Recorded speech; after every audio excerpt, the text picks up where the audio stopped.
हम लोग कभी विचलित नहीं होते हैं। तो मैं रेलवे विभाग के अधिकारियों का भी बहुत बहुत अभिनंदन करती हूँ। सबसे ज्यादा अभिनंदन उन नन्हे मुन्ने अपने प्रस्तुति शायद बॉम्बे वगैरह भूल गए होंगे,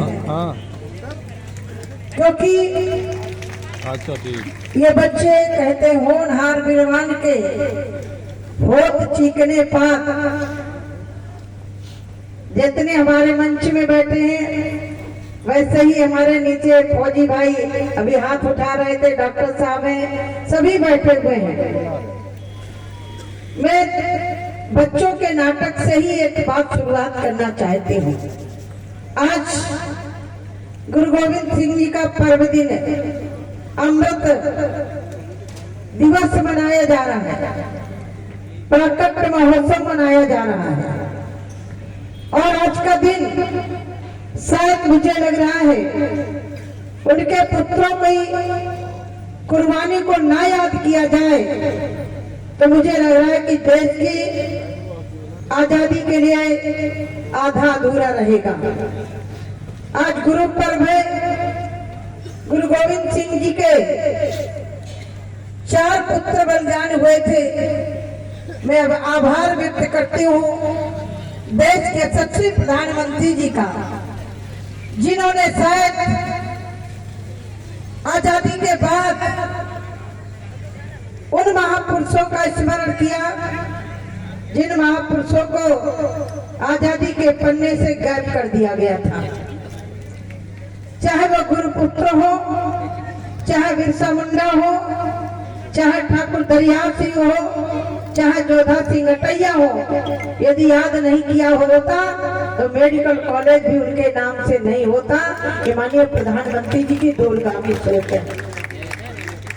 हमें बलिदानियों को क्यों याद करना चाहिए, हमें उनका स्मरण क्यों करना चाहिए? क्योंकि हमने युद्ध होते हुए नहीं देखा, युद्ध में सम्मिलित तो नहीं हुए, लेकिन जो हमें हमारी आजादी हमारे पूर्वजों ने दी है।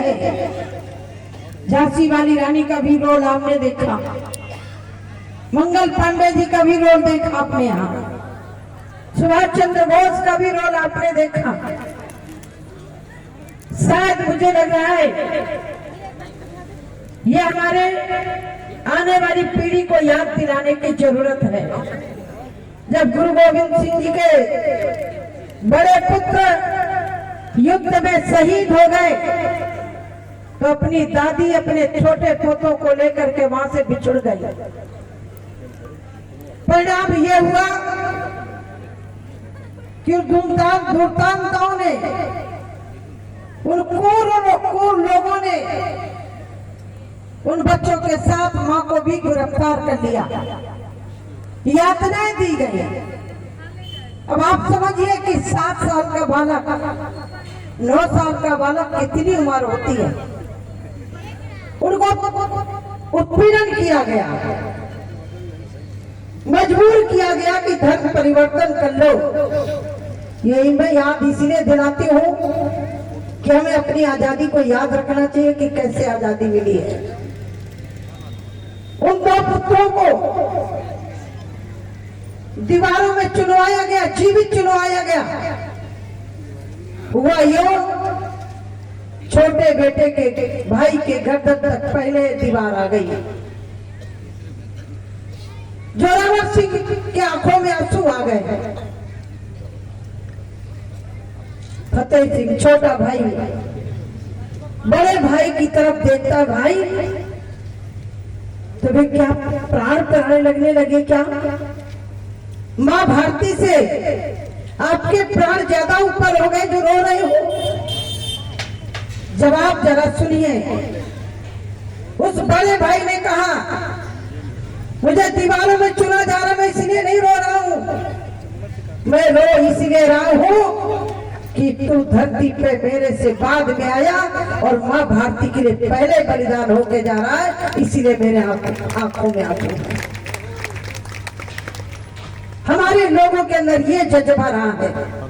लेकिन आज जब मैं देखती हूँ कि थोड़े से टुकड़े के लिए, छोटे से मकान के लिए एक भाई का कत्ल कर देता है, तो मुझे लग रहा है कि उसने इतिहास को नहीं पढ़ा। मैं अभिनंदन करना चाहती हूँ प्रधानमंत्री जी का। भारतीय शिक्षा बोर्ड लागू करके हमारे पूर्वजों का इतिहास पढ़ाया जाएगा। सुभाष चंद्र बोस कौन है, भगत सिंह कौन है, शिवाजी कौन है, ये मंगल पांडे कौन है, ये अभी तक नहीं पढ़ाया गया। अभी तक पढ़ाया जाता था बाबर महान है, औरंगजेब महान है, ये पढ़ाया जाता था। पढ़ाना ये चाहिए कि हमारी देश की आजादी कैसे मिली है, वो पढ़ाया जाना चाहिए था। मैं अभिनंदन करती हूँ शिक्षा, भारतीय शिक्षा बोर्ड लागू करके हमारे इतिहास को पढ़ाया जाएगा। और ये बात निश्चित है, जो अपने इतिहास को भूल जाता है वो अपनी देश और संस्कृति की रक्षा नहीं कर सकता है। जो अपने इतिहास को याद रखता है, अपने पूर्वजों को याद रखता है, अपने पूर्वजों की कुर्बानी को याद रखता है, तो कभी भी अपनी देश की माँ की आंचल पर आंच नहीं आने दे सकता। ये हमेशा याद रखना चाहिए। मेरे फौजी भाई बैठे हैं, हम आग ताप रहे हैं, कपड़े पहने हुए हैं, लेकिन क्या हम कभी सोचते हैं कि जो हम आजादी की सांस ले रहे हैं, अपने घरों में रजाइयों में ओढ़े परिवार के साथ आनंद से हैं, क्या कभी कल्पना किया? मैं तो गई हूँ उस बर्फीली चट्टानों में जहाँ 1 मिनट खड़ा नहीं रहा जा सकता, लेकिन मेरे देश के सजग प्रहरी उस बर्फीली चट्टानों में दुश्मनों को मुंह तोड़ जवाब देने का काम कर रहे हैं। ये भी हमें याद रखना चाहिए। और मैं अभिनंदन करती हूँ अटल बिहारी वाजपेयी जी को।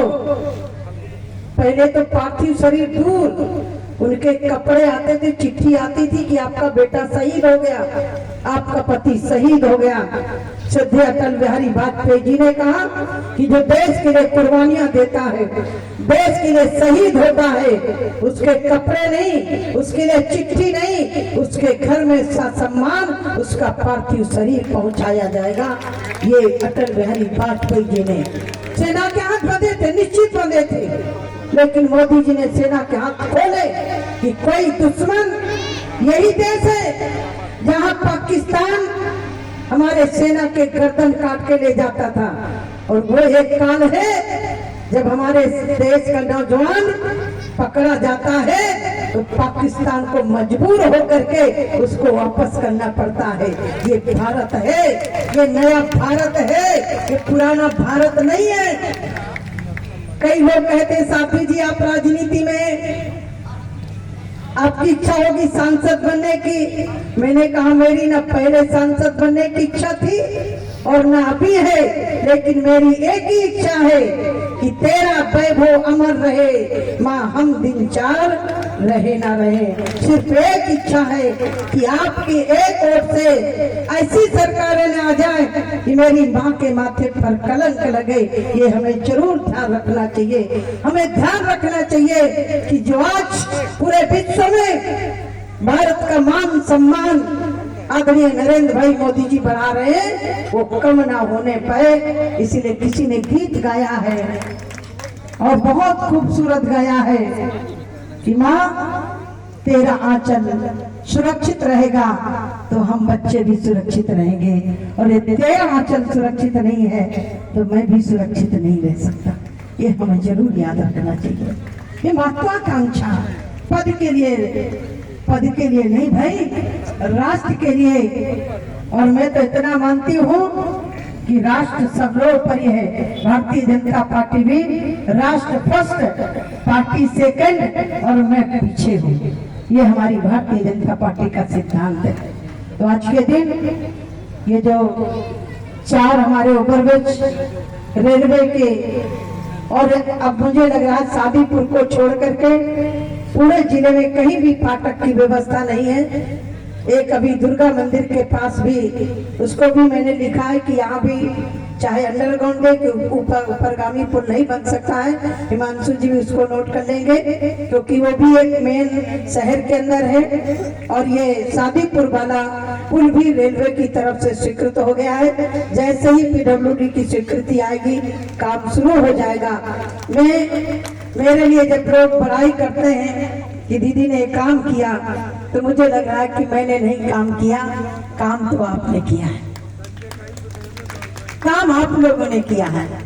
यदि आपने 14 में और 19 में नहीं जिताया होता तो ये आपको सुंदर और ये इतिहास रचा जाएगा। ये रेलवे स्टेशन में फतेहपुर का जो इतिहास है, चाहे मीराबाई का रहा हो, चाहे ठाकुर दरियाव सिंह का रहा हो, चाहे जोधा सिंह अटैया का रहा हो, चाहे सुनी कुमारों का रहा हो, चाहे भृगु ऋषि का रहा हो, यहाँ अंकित होगा। जब भी कोई इस स्टेशन पर आएगा अपने इतिहास को पढ़ेगा कि फतेहपुर भी इतिहास से भरा हुआ है। शिक्षा के क्षेत्र में, लेखनी के क्षेत्र में गणेश सिंह विद्यार्थी को नहीं भूल सकते, तो राष्ट्र कवि सोहनलाल द्विवेदी को भी हम कभी भूल नहीं सकते हैं। ये फतेहपुर गौरवपुर फतेहपुर है, इतिहास से भरा हुआ फतेहपुर है। मैं पहली बार जब आई थी, बामन इमली में गई थी, इतनी बड़ी घास खड़ी थी। मुझे बहुत बड़ी पीड़ा हुई थी कि जिन लोगों को 31 दिन तक फांसी में के फंदे पर लटका करके रखा गया, बहुत सांसद हुए होंगे, राजेंद्र पटेल को छोड़ करके वहाँ किसी ने काम नहीं किया था। आज आप बामन इमली में जाएंगे तो आपको अलग दिखाई पड़ेगा। और जिस फांसी के फंदे पर पेड़ में लटकाया गया था, उस पेड़ में फल आने लगे हैं। फल सूख गया था पेड़, छोटे छोटे यहाँ तहाँ पत्ते बचे हुए थे। तो मैं जब जाती वहाँ तिरंगा झंडा लहरा रहा, तो हम सब लोग ये संकल्प लें कि माँ तू रहेगी तो मैं रहूंगा, और तू नहीं है तो मेरा कोई अस्तित्व नहीं है। इतना ही निवेदन करती हुई वाणी प्रोग्राम देती हूँ और बच्चों के लिए बहुत बहुत शुभकामना देती हूँ। बहुत प्यारे बच्चे हैं, कभी मन करेगा तो जरूर आपका पूरा का पूरा देखूंगी और मुझे स्वयं को अच्छा लग रहा है। बहुत बहुत धन्यवाद। एक बार मुट्ठी बांध करके जय घोष करेंगे। भारत माता की, भारत माता की, भारत माता की। फतेहपुर वाले इतनी धीमी आवाज में बोलेंगे तो माताओं को तो ज्यादा बोलना चाहिए। अब सिलेंडर की भी जरूरत नहीं पड़ेगी, अब सीधे आपके घर में पाइपलाइन। हमारे पत्रकार बंधु बेचारे दिन भर घूमते रहते हैं, अब इनके घर का सिलेंडर खत्म हो गया तो पत्नी बैठी रोटी बनाने के लिए, तो हमने वो भी व्यवस्था खत्म कर दी। अब पत्नी का झगड़ा नहीं होगा, ठीक है ना? बोलो ना, मोदी है तो, मोदी है तो, मोदी की गारंटी की गाड़ी अब शहर में घूम रही है। तब गैस सिलेंडर वहां तो नहीं वितरित हो रहे। अब ये क्योंकि फतेहपुर मार्च तक पूरा ले लिया जाएगा कि घर घर गैस पहुंचे। और ये बात सही है कि बरसात में पूरा फतेहपुर नाला का रूप ले लेता है, लेकिन जिस दिन सिविल लाइन बन के कम्प्लीट होगी, फतेहपुर में अब नर्क नहीं रहेगा, पानी नहीं रहेगा, कीचड़ नहीं रहेगा, एक अलग फतेहपुर दिखाई पड़ेगा। इसके लिए भी आपको ही बधाई देती हूँ। मैं अपने आप को नहीं लेती हूँ, आपको ही बधाई देती हूँ कि आपने चुना तो ये काम हो रहे हैं। बहुत बहुत धन्यवाद। अभी बच्चों का प्राइज डिस्ट्रीब्यूशन भी होना है, पुरस्कार वितरण भी होना है। तो मुझे बताया है गुप्ता जी ने कि प्राइज डिस्ट्रीब्यूशन के लिए बच्चे रुकेंगे, यहीं पे ही नीचे करवा दिया जाएगा सबका।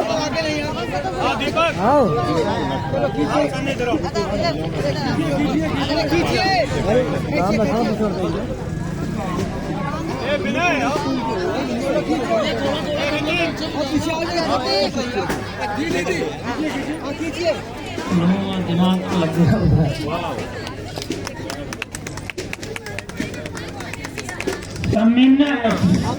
मैं सबसे निवेदन करूंगा दीदी जी का स्वागत करते हुए ये चंद पंक्तियां उनके सम्मान में है, कृपया उन्हें जरा सुने।